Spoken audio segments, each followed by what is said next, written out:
November 10th, 1985. A crisp autumn day in Bear Brook State Park, New Hampshire. A hunter notices something unusual among the fallen leaves near a hiking trail. A large metal barrel, rusted and partially concealed by years of forest growth. When police arrive to investigate, they make a horrific discovery that will haunt New Hampshire for over 3 decades. Inside the barrel are the remains of a woman and a young child, both victims of homicide, both unidentified, both dumped in this remote location by someone who thought they would never be found. For 15 years, the Bear Brook barrel murders remain one of New Hampshire's most mysterious unsolved cases. Then, in May 2000, investigators discover something that defies all logic and probability. Just 100 yards from where the first barrel was found, they uncover a second metal barrel containing the remains of 2 more children. 4 victims, 2 barrels, 15 years apart, all found in the same small area of a vast state park. The discovery suggests a serial killer who returned to the same dumping ground repeatedly. But the victims remain unidentified, and the perpetrator unknown. For another 18 years, the Bear Brook murders represent one of the most complex and baffling cases in American criminal history. 4 murder victims, with no names, no identities, and no clear connections to each other beyond their shared fate. Traditional investigative methods fail completely. The victims' fingerprints don't match anyone in databases. Facial reconstructions generate no reliable leads. Missing person reports yield no matches. The case seems permanently unsolvable, destined to remain an eternal mystery. Then genetic genealogy changes everything. In 2017, investigators apply the revolutionary new technique to the Bear Brook case, hoping to finally identify both the victims and their killer. What they discover is so shocking, so disturbing, and so unexpected that it challenges everything investigators thought they knew about the case. The killer isn't just a random predator who murdered 4 strangers. He's a father who killed his own daughter, along with 3 other innocent victims. The genetic evidence reveals the most horrific family secret imaginable. One of the children in the barrels is the biological daughter of the man who murdered all 4 victims. The case becomes known as genetic genealogy's most complex family puzzle, involving multiple identities, decades of deception, and a killer who moved across the country while maintaining different personas and destroying lives wherever he went. Terry Rasmussen, the chameleon killer, had lived under at least 5 different identities and had committed crimes in multiple states before finally being connected to the Bear Brook murders through DNA analysis that revealed his unthinkable relationship to one of his victims. Before we examine the most disturbing and complex case in genetic genealogy history and reveal how a killer's own DNA exposed his murder of his biological daughter, make sure you're subscribed to The Investigation Room and hit that notification bell right now. Here at The Investigation Room, we investigate cases where advancing forensic science uncovers the most shocking truths and reveals family secrets that are almost too horrible to believe. The Bear Brook murders represent genetic genealogy's most challenging case, involving not just the identification of unknown victims and perpetrators, but the revelation of family relationships that make this one of the most disturbing crimes in American history. New comprehensive investigations every week, exploring how genetic genealogy is solving the most complex cases and uncovering truths that traditional investigation never could have revealed. Drop a like if you believe that advancing science should be used to identify both victims and killers, no matter how complex the family relationships involved. And let me know in the comments what you think about cases where genetic genealogy reveals that killers have murdered their own family members. Because what we're about to reveal about the Bear Brook murders will shock you and show how genetic genealogy can uncover the most horrific family crimes imaginable. Bear Brook State Park encompasses over 10,000 acres of dense forest, hiking trails, and undeveloped wilderness in southeastern New Hampshire, making it a popular destination for outdoor enthusiasts, but also an ideal location for someone looking to dispose of evidence where it might never be discovered. The park's remote areas, accessible by dirt roads and hiking trails that wind through thick forest canopy, provided countless locations where criminal activity could be conducted without detection, and where evidence could be hidden indefinitely among the thick forest growth that changes dramatically with each passing season. The park had been established in 1926 and had served as a recreational area for generations of New Hampshire families, offering camping, hiking, fishing, and hunting opportunities in a pristine natural setting. The vast wilderness areas of the park were crisscrossed with old logging roads, abandoned trails, and remote sections that were rarely visited by park rangers or recreational users. These isolated areas, some accessible only on foot or by all-terrain vehicles, created perfect conditions for someone seeking to dispose of evidence without risk of immediate discovery. On November 10th, 1985, the autumn foliage season was nearing its end, and the dense forest of Bear Brook State Park was carpeted with fallen leaves that rustled underfoot and provided natural camouflage for anything hidden among the trees. A local hunter named David Salomon was exploring an area near one of the park's less-traveled hiking trails, looking for signs of deer activity in preparation for the upcoming hunting season. Salomon was an experienced outdoorsman who had been hunting in the area for many years and was familiar with the natural features and typical contents of the forest.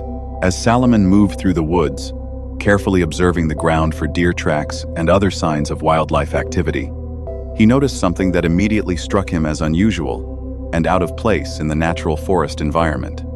A large metal barrel, approximately 55 gallons in capacity, was partially hidden among a cluster of oak and maple trees and covered with years of accumulated leaves and forest debris. The barrel appeared to have been in the location for an extended period, as small saplings and vegetation had begun to grow around it and rust had corroded much of its surface, giving it a weathered appearance that suggested it had been exposed to the elements for multiple seasons. The positioning of the barrel was clearly deliberate rather than accidental. It had been placed in a natural depression between several large trees, in a location that would not be visible from any of the established hiking trails, and that could only be discovered by someone who ventured off the marked paths into the deeper forest areas. The barrel was oriented upright and appeared to have been carefully positioned to minimize its visibility while still being accessible to whoever had placed it there. Salomon's initial reaction was curiosity mixed with concern. As an experienced outdoorsman, he was familiar with the types of debris that were sometimes dumped illegally in remote forest areas, including everything from household trash to industrial waste that people disposed of improperly to avoid legal disposal fees. However, the barrel's size, location, and apparent age suggested that it might contain something more significant than typical illegal dumping, and its hidden placement raised questions about why someone had gone to such lengths to conceal it. The hunter approached the barrel cautiously, noting that it was sealed with a tight-fitting metal lid that showed signs of corrosion around the edges. The barrel itself was a standard industrial drum of the type used for storing chemicals, oil, or other materials, with no visible markings or labels that might indicate its original contents or source. The metal had been painted at some point, but years of exposure to weather had caused most of the paint to peel away, leaving a mottled surface of rust and bare metal. Salomon did not attempt to open the barrel himself, recognizing that its contents might be hazardous, or that it might contain evidence of illegal activity that should be handled by proper authorities. Instead, he carefully noted the location and immediately contacted the New Hampshire State Police to report his discovery, providing detailed directions to help investigators locate the barrel in the vast wilderness of the state park. When New Hampshire State Police arrived at the scene later that day, they approached the situation with the caution that any unknown container warranted, particularly one that had been deliberately concealed in such a remote location. The responding officers included Detective John Hubbard and several other investigators who were experienced in processing unusual crime scenes and handling potentially hazardous materials.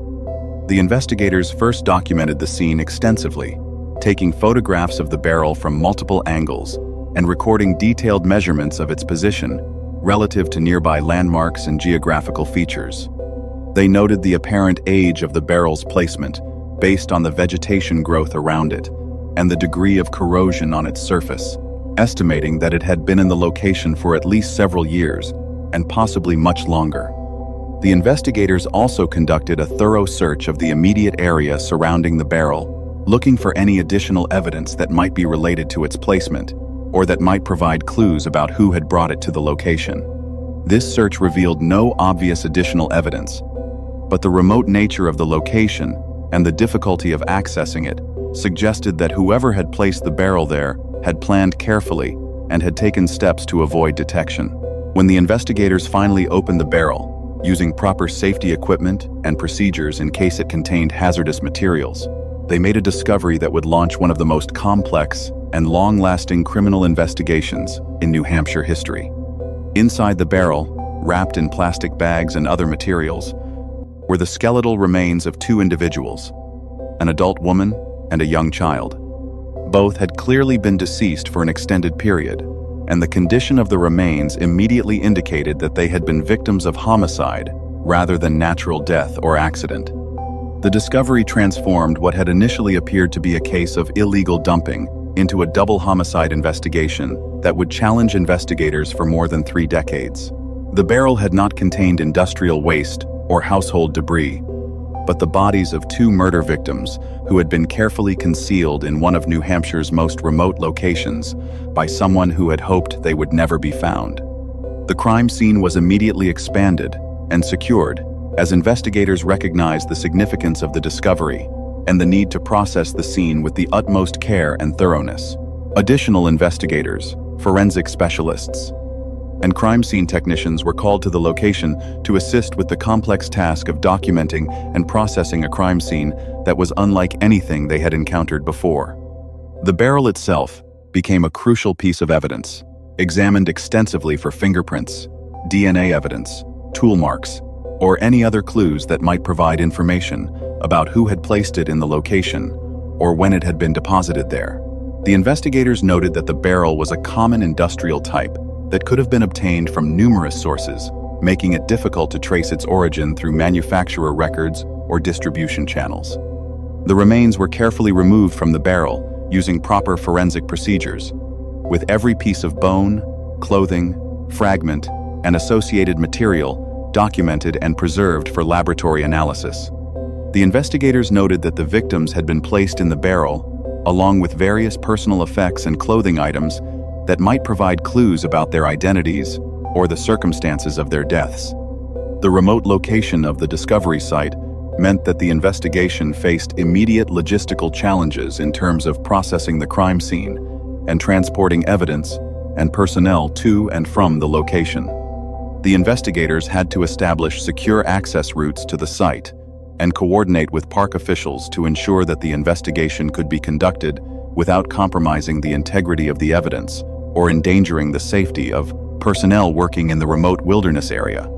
The crime scene was immediately secured and processed by forensic specialists who carefully documented every aspect of the discovery and collected all available evidence. The barrel itself was examined for fingerprints, DNA evidence, and any other clues that might provide information about who had placed it in the location or when it had been deposited there. The remains were carefully removed and transported to the state medical examiner's office for detailed analysis. The forensic examination of the remains was conducted at the New Hampshire State Medical Examiner's Office by Dr. Jenny Duval, the state's chief medical examiner, working in collaboration with forensic anthropologist Dr. Ann Ross from North Carolina State University. The examination represented one of the most complex forensic cases that New Hampshire authorities had ever encountered, requiring expertise from multiple disciplines and the application of the most advanced techniques available in 1985. The examination revealed that the adult victim was a woman between 23 and 33 years old who had died from multiple blunt force traumas to the head. The pattern of injuries suggested that she had been struck repeatedly with a heavy object, possibly a hammer or similar tool, and that the attack had been extremely violent and sustained. The forensic pathologist estimated that the woman had been deceased for between 5 and 10 years at the time of discovery, placing her death sometime between 1,975 and 1,980. The child victim was determined to be between 5 and 11 years old at the time of death, and had also died from severe head trauma consistent with blunt force impact. The injuries to the child were similar in nature to those sustained by the adult victim, suggesting that both had been killed by the same perpetrator using similar methods, and possibly during the same incident. The condition of the child's remains indicated that death had occurred during the same time frame as the adult victim. The forensic examination also revealed evidence about the victim's backgrounds and lifestyle that might help with identification efforts. Analysis of the woman's bones indicated that she had given birth at least once during her lifetime, suggesting that she had been a mother, and raising the possibility that the child found with her might have been her biological offspring.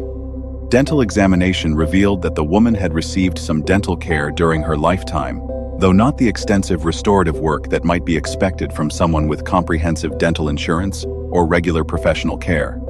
The child's remains showed evidence of normal growth and development, with no signs of chronic malnutrition or serious medical conditions that might have required extensive medical treatment. However, like the adult victim, the child appeared to have received limited dental care, with several untreated cavities that suggested either limited access to dental services or neglect of routine medical care. Analysis of clothing, fragments, and personal effects found with the remains provided additional clues about the victim's circumstances and the time period when they had died. The woman's clothing included items that were consistent with fashions from the late 1970s, including synthetic fabrics and style elements that were popular during that era. The child's clothing was similarly consistent with late 1970s children's fashions, and included items that appeared to be of modest quality rather than expensive brand-name clothing. Personal effects found with the remains were limited, but included a few pieces of inexpensive jewelry and other small items that suggested the victims had been from modest economic circumstances rather than wealthy backgrounds. None of the personal effects provided obvious clues about the victims' identities, as they included no identification documents, engraved jewelry, or other items that might have contained names or other identifying information. The forensic examination also focused extensively on trying to determine how the victims had been transported to and placed in the barrel, as understanding this process might provide clues about the perpetrator's physical capabilities and resources. The positioning of the remains within the barrel suggested that both victims had been placed there shortly after death, before rigor mortis had set in, and that the barrel had been sealed and transported to its final location while containing the bodies. The investigators conducted extensive interviews with local residents, park employees, and regular visitors to Bear Brook State Park, hoping to identify anyone who might have seen suspicious activity in the area during the late 1970s or early 1980s. These interviews revealed that the park had been much less heavily used during that time period than it would become in later years, and that the area where the barrel was found was particularly remote and rarely visited by park users. Several park employees and frequent visitors recalled seeing vehicles in areas of the park where they were not normally expected during the late 1970s and early 1980s. But none of these sightings could be definitively connected to the placement of the barrel, or could provide specific descriptions of vehicles or individuals that might be relevant to the case. The investigators also conducted extensive research into missing person reports from throughout New England and surrounding regions, looking for women and children who had disappeared during the relevant time frame and who matched the physical characteristics of the Bear Brook victims. This research revealed numerous cases of missing persons who shared some characteristics with the victims, but none that provided definitive matches based on the available physical evidence.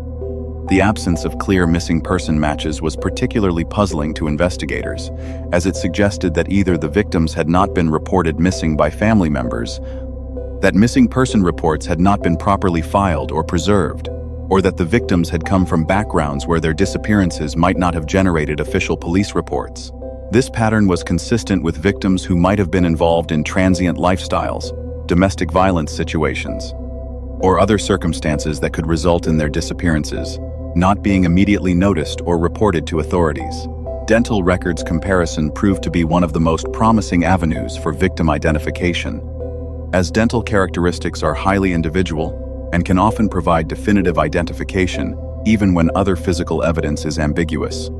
The investigators obtained dental records from numerous missing persons cases and arranged for detailed comparisons with the dental remains of the Bear Brook victims.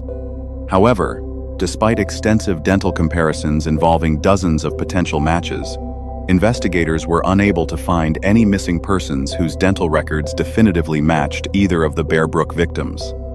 This failure to achieve dental identification was particularly frustrating, because dental comparison is generally considered one of the most reliable methods for identifying unknown remains when dental records are available for comparison. The investigators also explored the possibility that the victims might have been from out of state or even from international locations, recognizing that the perpetrator might have transported them from considerable distances before disposing of their bodies in New Hampshire.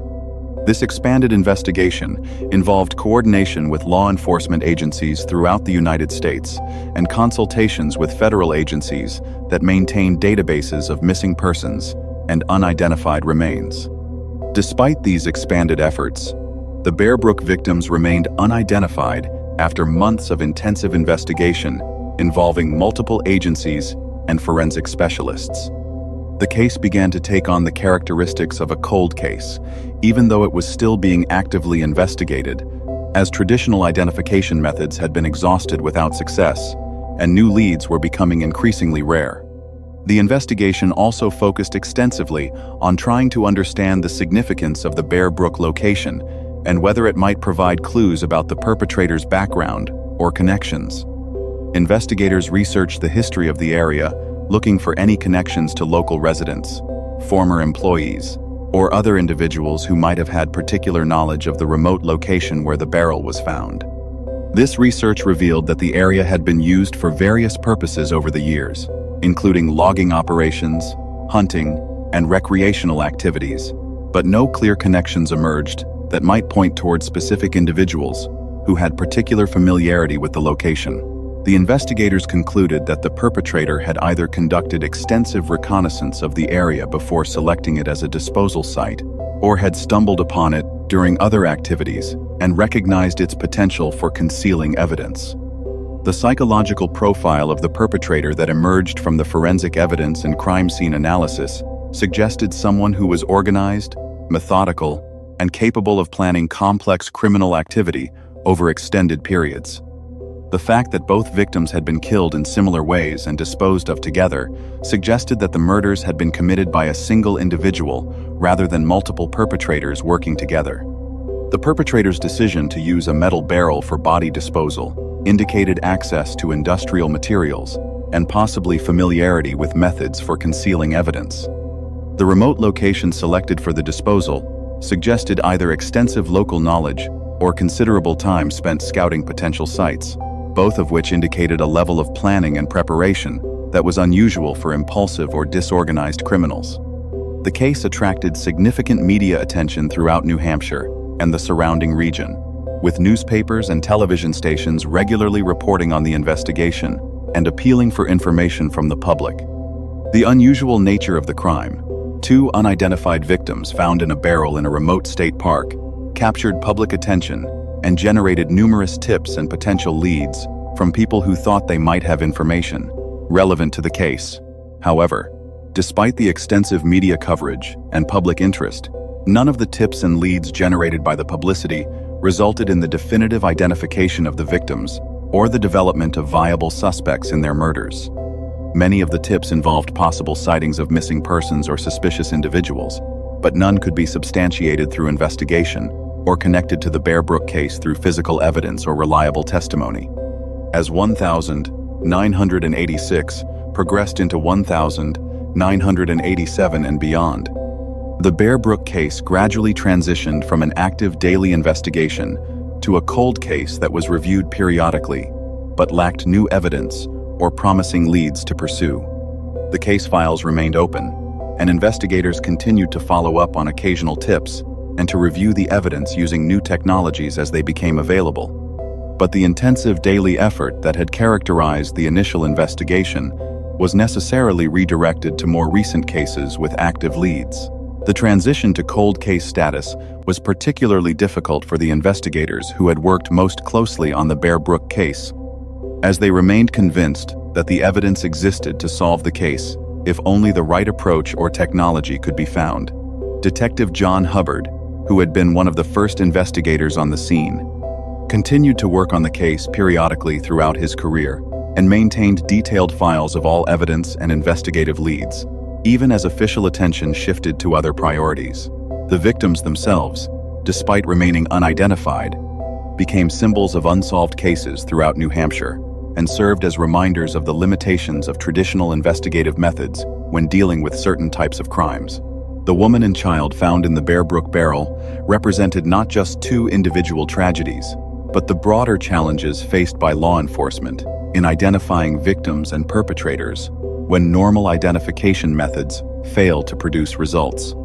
The case took a dramatic and completely unexpected turn on May 9, 2000, 15 years after the initial discovery, when New Hampshire State Police decided to conduct a comprehensive follow-up search of the area where the original barrel had been found.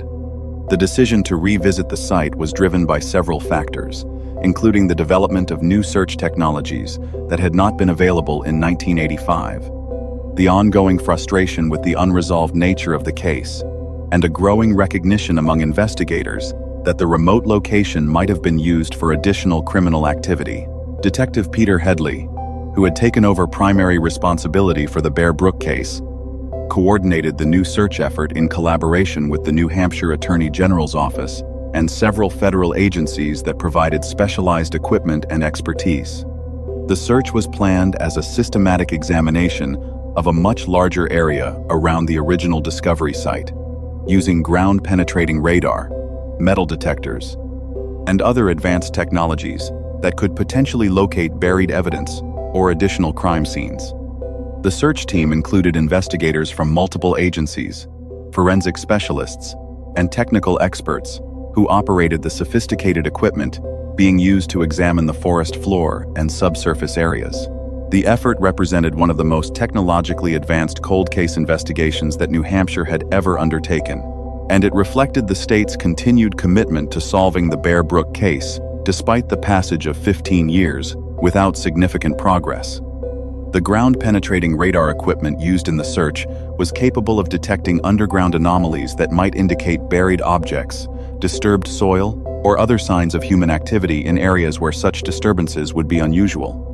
The technology had advanced significantly since the 1980s and could provide detailed images of subsurface conditions that might reveal evidence that would have been impossible to detect using traditional search methods. On the second day of the search, the ground-penetrating radar detected a significant anomaly, approximately 100 yards from the location where the original barrel had been discovered. The radar signature indicated the presence of a large metal object buried several feet underground, in a location that was consistent with deliberate burial rather than accidental deposition or natural occurrence. The discovery of the radar anomaly immediately focused the attention of the search team, as it represented exactly the type of evidence they had hoped to find. The location was carefully marked and documented, and the investigators began the process of careful excavation to determine what the radar had detected and whether it might be connected to the original Bear Brook case. The excavation was conducted using proper archaeological techniques to ensure that any evidence was preserved and that the context of the discovery was thoroughly documented. The investigators worked slowly and methodically, removing soil in careful layers and screening all excavated material for small pieces of evidence that might be significant to the investigation. As the excavation progressed, it became clear that the radar had detected another large metal barrel, similar in size and type to the one that had been discovered in 1985. The barrel was buried approximately 3 feet underground and had been carefully positioned in a natural depression that would have made it difficult to detect without sophisticated equipment. The burial appeared to have been deliberate and planned, with the soil replaced and natural materials arranged over the site to conceal any obvious signs of disturbance. The discovery of the second barrel immediately raised profound questions about the scope and nature of the Bear Brook case. The fact that a second barrel had been buried in close proximity to the first suggested that the same perpetrator was responsible for both deposits, and that the Bear Brook location had been used as a disposal site for multiple victims over an extended period. The investigators approached the second barrel with extreme caution, recognizing that it likely contained additional human remains and that its contents might provide crucial evidence for understanding the full extent of the Bear Brook crimes. The barrel was carefully excavated and removed from its burial site, then transported to a controlled environment where it could be opened and examined under proper forensic conditions. When investigators opened the second barrel at the State Medical Examiner's facility, they made a discovery that completely transformed their understanding of the Bear Brook case and confirmed their worst fears about the scope of the crimes. Inside the barrel were the skeletal remains of 2 more children, both appearing to be between 1 and 4 years old at the time of their deaths. Like the victims found in 1985, both children had died from severe head trauma, consistent with blunt force impact, and the condition of their remains suggested that they had been deceased for approximately the same length of time as the original victims. The forensic examination revealed that both children had been placed in the barrel shortly after death, and that the barrel had been sealed and buried sometime in the late 1970s or early 1980s. The discovery of 2 additional child victims brought the total number of Bear Brook victims to 4, and suggested that the case involved not just a double homicide, but a quadruple homicide that represented one of the most serious, unsolved crimes in New Hampshire history. The fact that 3 of the 4 victims were children made the case particularly horrific and intensified the urgency of identifying both the victims and their killer. The forensic examination of the remains from the second barrel was conducted with even greater care and detail than had been possible with the 1,985 victims.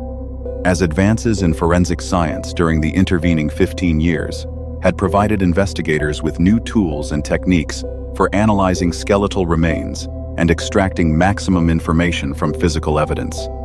Dr. Ann Ross, the forensic anthropologist who had worked on the original case, returned to assist with the examination of the new victims, bringing 15 years of additional experience and access to improved analytical techniques.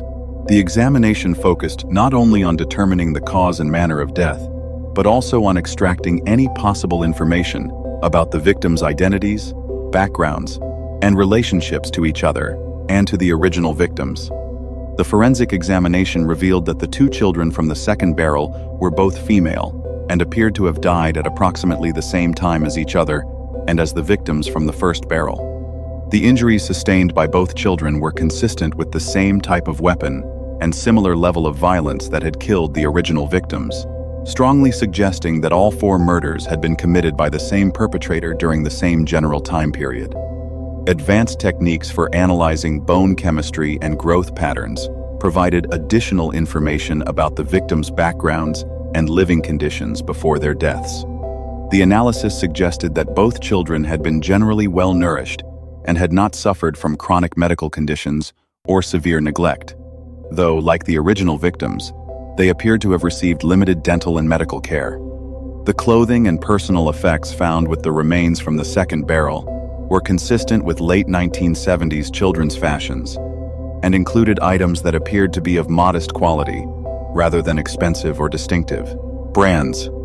None of the personal effects provided obvious clues about the victims' identities, and the limited nature of the items suggested that they might have been from transient or economically disadvantaged backgrounds.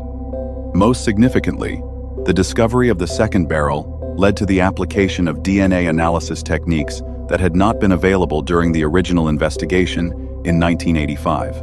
By 2000, DNA analysis had become a standard tool in forensic investigation, and the investigators recognized that genetic analysis might provide crucial information about the relationships between the victims and potentially lead to their identification.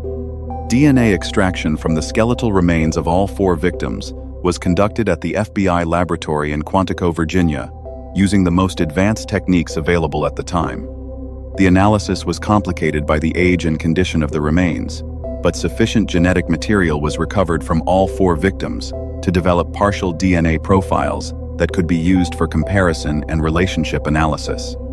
The DNA analysis revealed several crucial facts that had not been apparent from the physical evidence alone. Most importantly, it confirmed that the adult woman and one of the children from the original barrel were biologically related. Specifically, the woman was the mother of the child found with her in 1985. This finding suggested that the case involved the murder of a mother and her biological child, providing the first clear evidence of family relationships among the victims.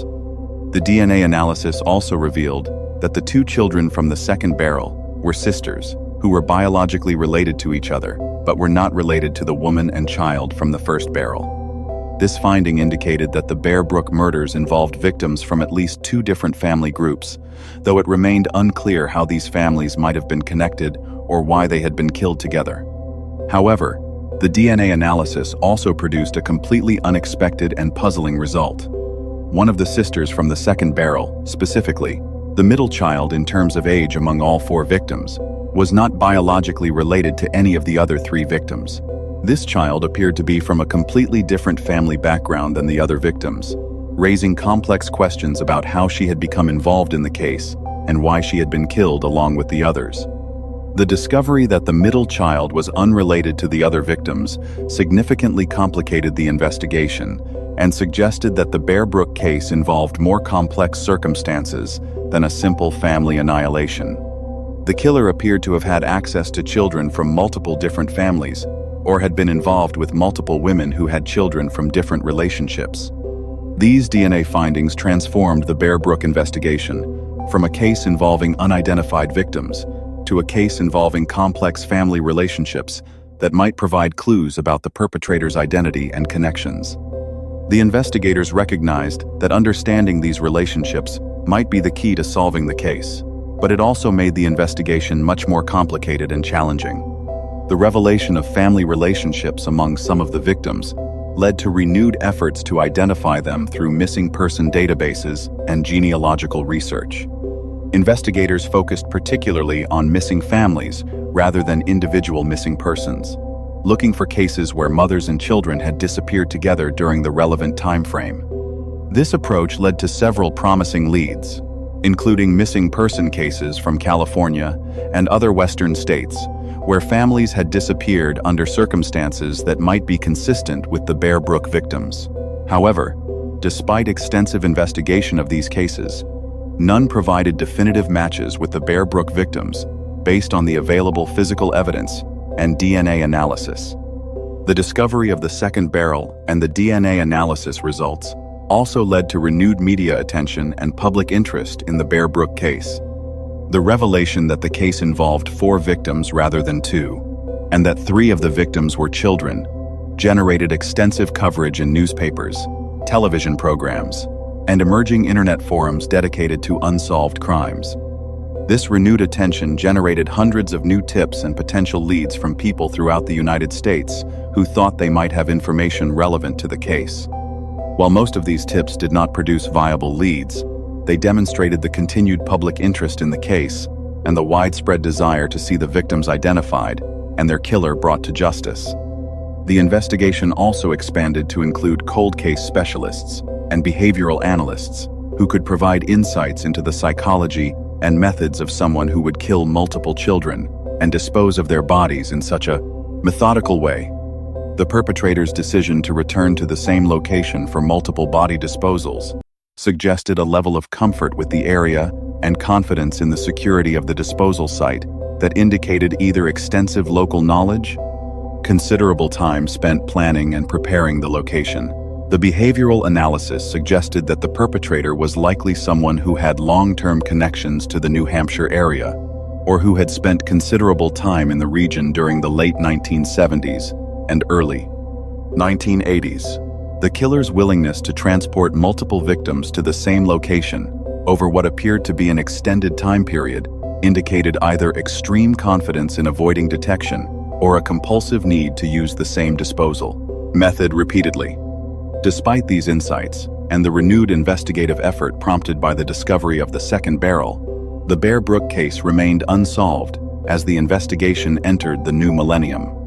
The DNA evidence had provided crucial information about relationships among the victims, but it had not led to their identification or to the development of viable suspects in their murders.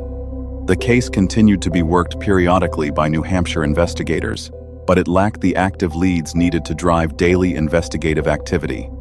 The DNA evidence suggested that the Bear Brook murders involved at least 2 separate family units or groups of people who had been killed by the same perpetrator. The woman and her daughter represented one family group. The two sisters from the second barrel represented a second family group, though one of those sisters was not biologically related to the other three victims. These findings complicated the investigation significantly, as they suggested that the killer had relationships with multiple families or had targeted victims from different backgrounds rather than focusing on a single family unit. The complexity of the victim relationships made it even more difficult to develop theories about the killer's identity or motivations. Throughout the 2000s and 2010s, investigators continued to work on the Bear Brook case using increasingly advanced forensic techniques and investigative methods. The case was featured on numerous television programs and in various media outlets, helping to maintain public awareness and generating additional tips and potential leads. In 2017, nearly 20 years after the discovery of the second barrel, and 32 years after the initial Bear Brook discovery, the case was selected for analysis using genetic genealogy, the revolutionary new technique that had recently achieved spectacular success in solving the Golden State Killer case and other high-profile cold cases. The decision to apply genetic genealogy to the Bear Brook case was driven by several factors, including the complexity of the victim relationships, the availability of DNA evidence from multiple individuals, and the recognition that traditional investigative methods had been exhausted without success. The genetic genealogy investigation of the Bear Brook case was undertaken by C.C. Moore, a professional genetic genealogist who had become one of the leading experts in applying genealogical research techniques to forensic cases.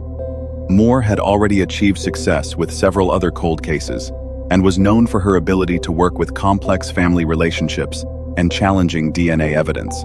The Bear Brook case represented one of the most complex genetic genealogy projects ever attempted, involving 4 different victims with varying relationships to each other, and requiring the construction of multiple family trees simultaneously. The initial phase of the genetic genealogy investigation involved uploading DNA profiles from all 4 Bear Brook victims to public genealogy databases, including GEDmatch and other platforms, where people had uploaded their genetic information for family history research. This process was complicated by the fact that the DNA profiles had been extracted from skeletal remains that were decades old, requiring careful validation and quality control to ensure that the genetic information was accurate and suitable for genealogical research. The search for genetic matches in the public databases initially produced mixed results, with some victims showing strong matches to multiple database participants, while others had fewer and more distant connections. This pattern reflected the complex ethnic and geographic backgrounds of the victims' families, as well as the varying levels of participation in genetic genealogy databases by different population groups and geographic regions. For the adult woman victim, the genetic genealogy search identified several promising matches at the level of second and third cousins, providing Moore with multiple starting points for building comprehensive family trees. These matches suggested that the woman's family had been in the United States for multiple generations and had ancestors from several different European countries, creating complex genealogical patterns that would require extensive research to unravel. The genetic matches for the woman's biological daughter were similar to those of her mother, as expected, but they provided independent confirmation of the family tree construction and helped validate the genealogical research through cross-referencing of shared ancestry. The ability to work with genetic information from both mother and child provided Moore with additional confidence in her genealogical conclusions and helped eliminate potential errors in family tree construction. The 2 sisters from the second barrel presented different challenges, as their genetic matches were fewer in number and more distant in relationship, suggesting that their family lines might have been less well represented in genealogy databases or might have included more recent immigrant ancestors who had fewer descendants participating in genetic genealogy research. However, the most intriguing and ultimately the most important genetic genealogy results came from the middle child, the victim who was not biologically related to any of the other 3 Bear Brook victims. Her genetic profile produced several strong matches in the genealogy databases, but these matches led to family trees that were completely different from those of the other victims, and that suggested very different ancestral backgrounds and geographic origins. Moore began the painstaking process of building comprehensive family trees for each set of genetic matches, working backward through historical records to identify common ancestors, and then forward through time to identify all possible descendants who could be the parents or relatives of the Bear Brook victims. This process required access to extensive genealogical databases, including birth and death certificates, marriage records, census data, immigration records, and numerous other historical documents that could provide information about family relationships and geographic movements. The genealogical research for the adult woman victim progressed relatively quickly due to the quality of her genetic matches and the availability of comprehensive historical records for her family lines. Moore was able to identify several potential family trees that could account for the woman's genetic profile, and she began the process of working forward from common ancestors to identify potential candidates for the woman's identity. The research revealed that the woman's ancestors had lived in various parts of the United States during the 19th and early 20th centuries, with family lines that included immigrants from Ireland, Scotland, and other parts of Europe. The family trees showed typical patterns of westward migration during the late 1800s and early 1900s, with various branches of the family settling in different states and regions.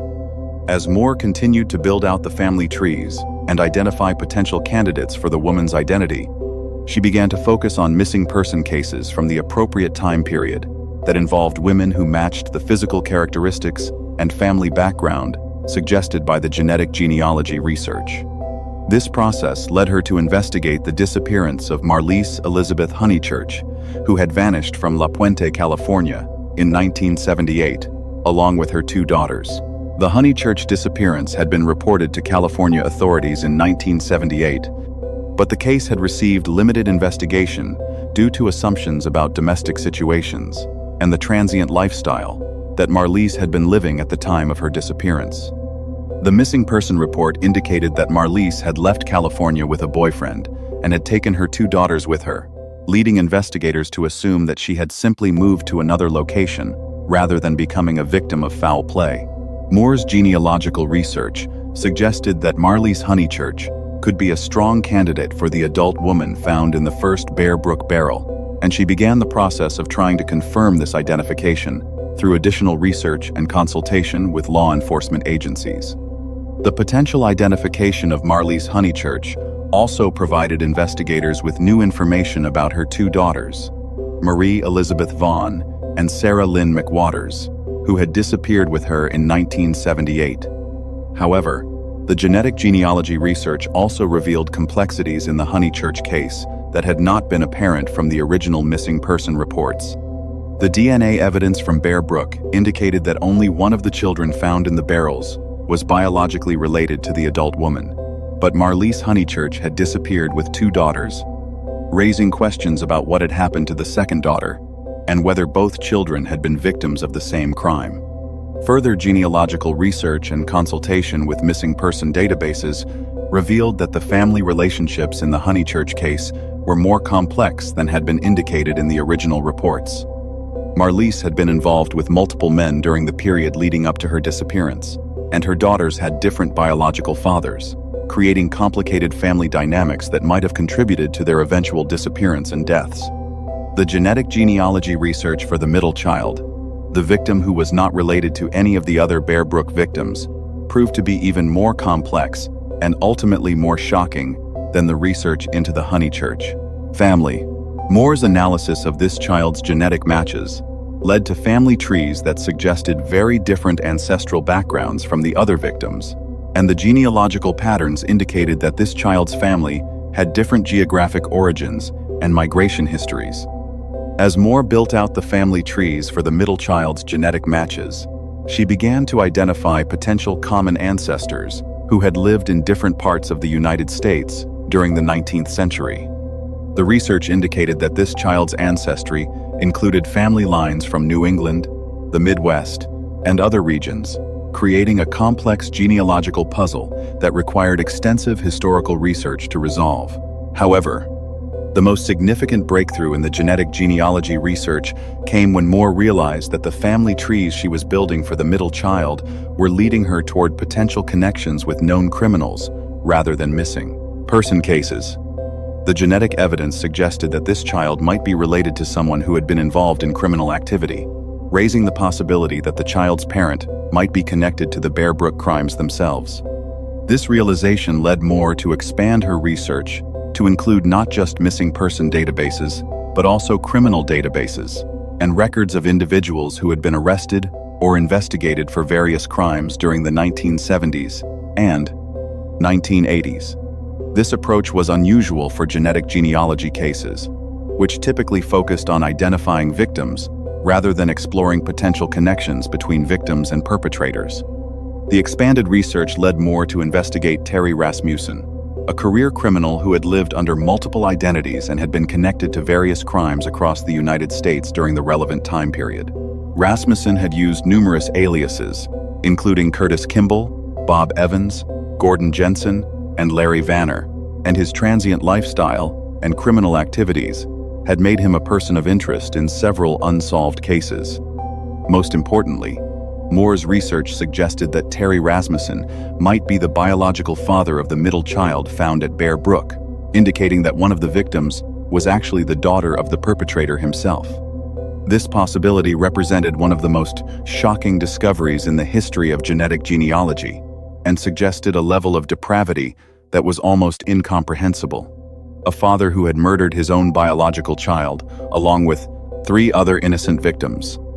The genetic evidence supporting Rasmussen's connection to the middle child was strong, but required additional investigation to confirm definitively.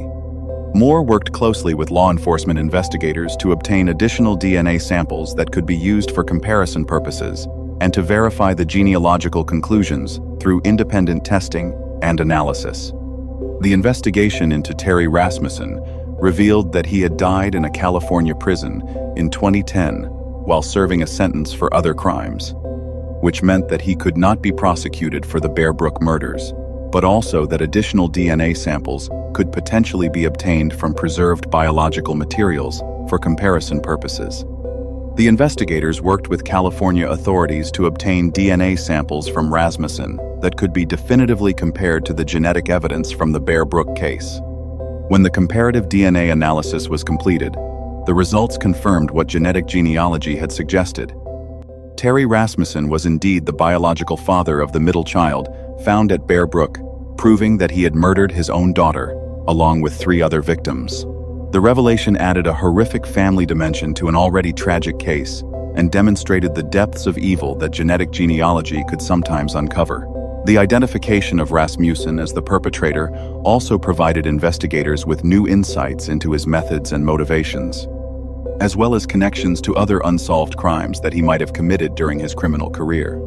Rasmussen's pattern of using multiple identities and moving frequently between different states had allowed him to evade detection for decades while committing various crimes ranging from fraud and identity theft to kidnapping and murder. The genetic genealogy research also led to the successful identification of 3 of the 4 Bear Brook victims. The adult woman was confirmed to be Marlise Elizabeth Honeychurch, and DNA analysis confirmed that one of the children was her biological daughter Marie Elizabeth Vaughn. The second child from the second barrel was confirmed to be another daughter of Marlise's, though not the daughter Sarah Lynn McWaters, who had originally been reported missing with her, indicating that the family dynamics were more complex than had been initially understood.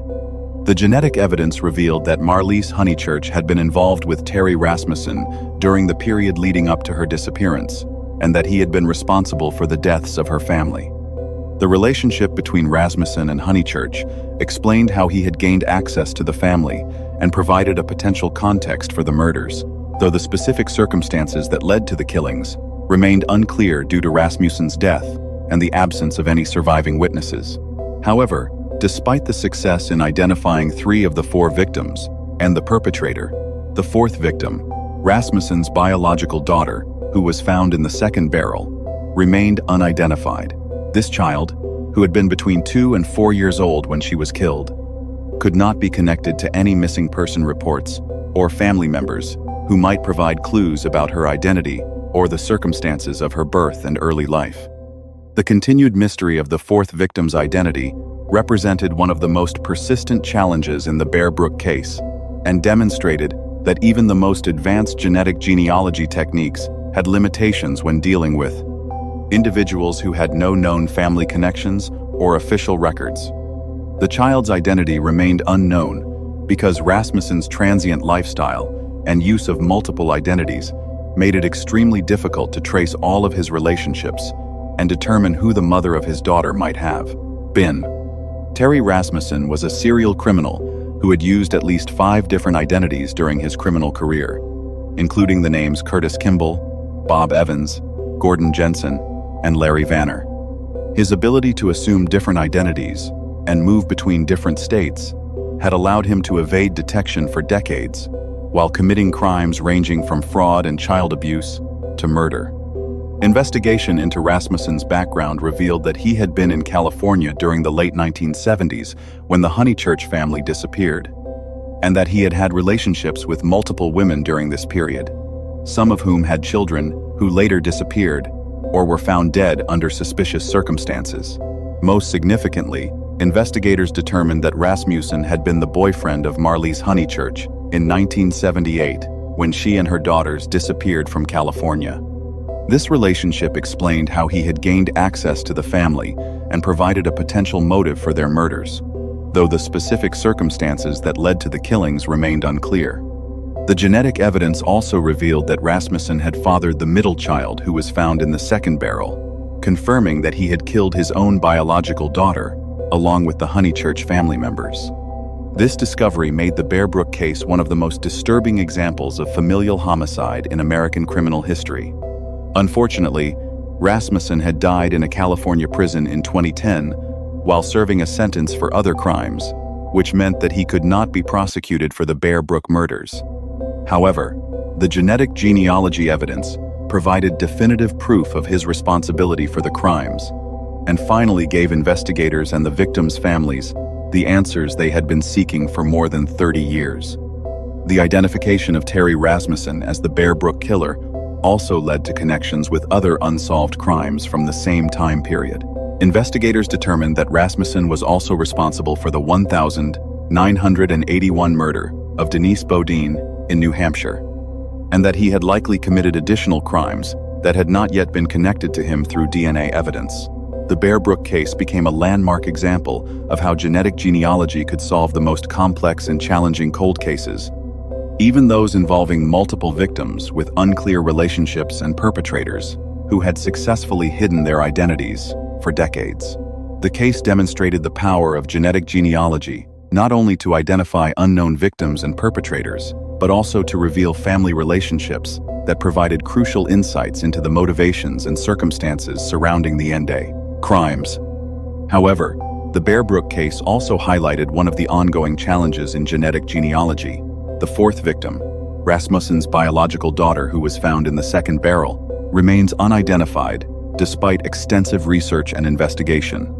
This child, who would have been between 2 and 4 years old when she was killed, has never been connected to any missing person reports or family members who might provide clues about her identity. The continued mystery of the fourth victim's identity represents one of genetic genealogy's most persistent challenges, and demonstrates that even the most advanced techniques may not be able to solve every aspect of complex cases. The child's identity remains unknown because Rasmussen's transient lifestyle and use of multiple identities makes it extremely difficult to trace his relationships and determine who the mother of his daughter might have been. Efforts to identify the fourth victim continue, with investigators and genealogists exploring every possible lead and using increasingly sophisticated techniques to try to determine her identity. The case has been featured in numerous media outlets and television programs, in hopes that publicity might generate new leads or encourage someone with information about Rasmussen's relationships to come forward.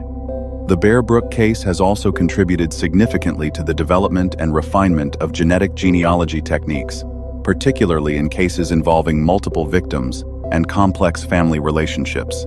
The case required genealogists to develop new approaches for analyzing DNA evidence from multiple individuals, while building family trees that could account for various possible relationships and connections.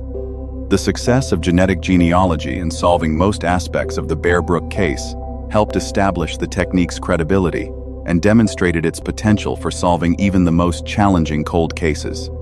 The case showed that genetic genealogy could work effectively even with degraded DNA evidence from victims who had been deceased for decades, and even in cases where traditional investigative methods had failed completely. The Bear Brook case also highlighted the importance of collaboration between different types of experts, including traditional criminal investigators, DNA analysts, genetic genealogists, and missing person specialists. The successful resolution of the case required coordination between multiple agencies and jurisdictions, as well as the application of expertise from various forensic disciplines. The psychological aspects of the Bear Brook case have been studied extensively by criminal psychologists and behavioral analysts who are trying to understand how someone could murder their own child, along with 3 other innocent victims. Rasmussen's willingness to kill his own daughter suggests a level of psychopathy and lack of empathy that is rare even among serial killers. The case has also raised important questions about child protection and the challenges of identifying and preventing family violence. Rasmussen's ability to move between different states and assume different identities while maintaining relationships with various women and their children highlighted gaps in systems designed to protect vulnerable family members from predatory individuals.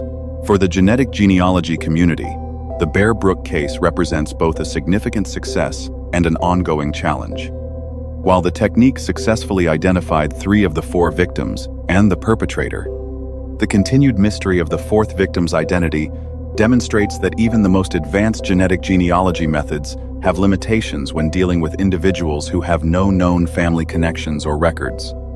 The Bear Brook case has also contributed to ongoing discussions about the ethics and privacy implications of genetic genealogy, particularly in cases involving family relationships and sensitive personal information.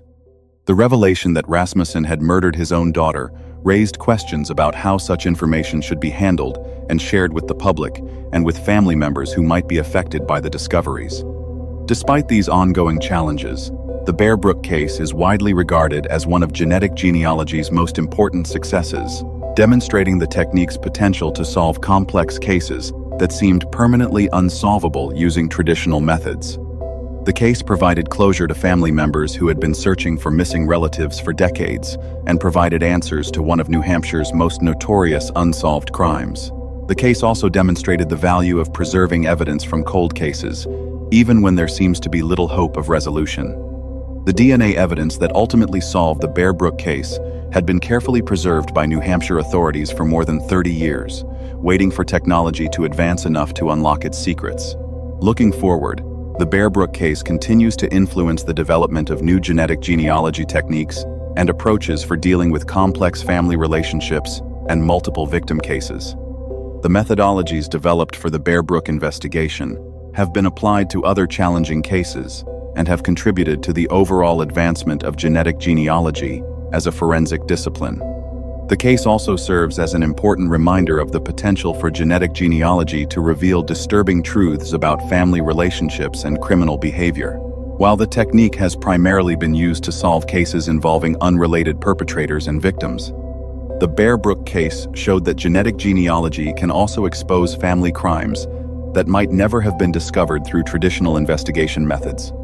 For law enforcement agencies, the Bear Brook case has become a model for how to approach complex cold cases involving multiple victims and unknown relationships. The systematic application of genetic genealogy techniques, combined with traditional investigative methods and careful evidence preservation, created a template that has been used successfully in other challenging cases.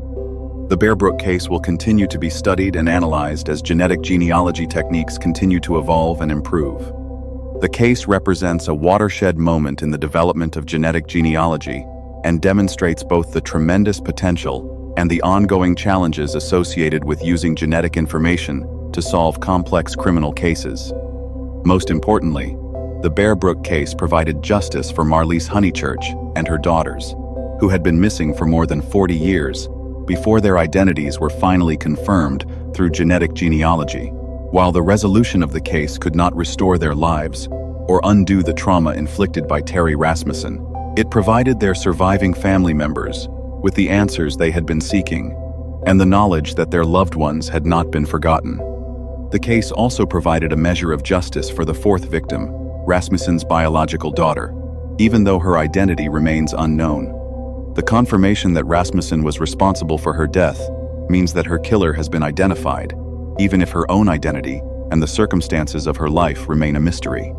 The Bear Brook murders will be remembered as genetic genealogy's most complex and disturbing case, demonstrating both the technique's tremendous potential and the horrific family secrets that it can sometimes reveal. The case showed that genetic genealogy is not just a tool for solving crimes, but a powerful method for uncovering truths about family relationships and human behavior that might otherwise remain hidden forever. The ongoing effort to identify the fourth victim serves as a reminder that the work of genetic genealogy is not complete, and that there are still mysteries to be solved and identities to be restored. The case continues to inspire investigators and genealogists to develop new techniques and approaches that might finally provide the fourth victim with the identity and dignity that every person deserves. Thank you for watching this investigation into genetic genealogy's most complex and disturbing case, and how DNA evidence revealed that a killer had murdered his own daughter, along with 3 other innocent victims.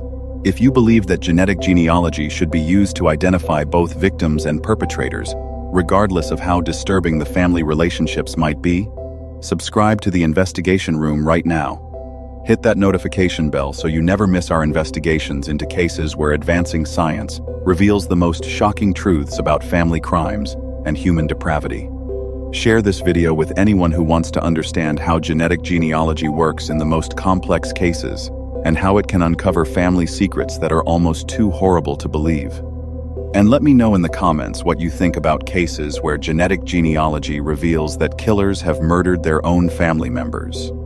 The Bear Brook murders prove that genetic genealogy can solve even the most complex family puzzles, and that no crime is too disturbing or too complex to be solved when science advances enough to reveal the truth about what really happened.